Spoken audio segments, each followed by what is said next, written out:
Alright, before I get a little ahead of myself, this is part of my job now. I print and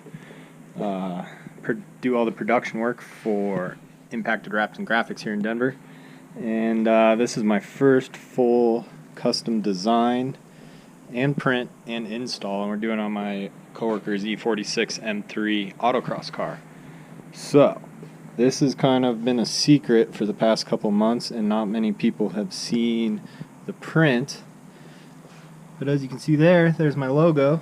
It's going to be on the trunk on the E46, and I think this should be a pretty cool print and install. So I figure I will record what I can and maybe set up some time lapses and show you guys kind of how proper wrap goes on, but not really a tutorial, just kind of showing the transformation of this car, because this is going to be a wild wrap.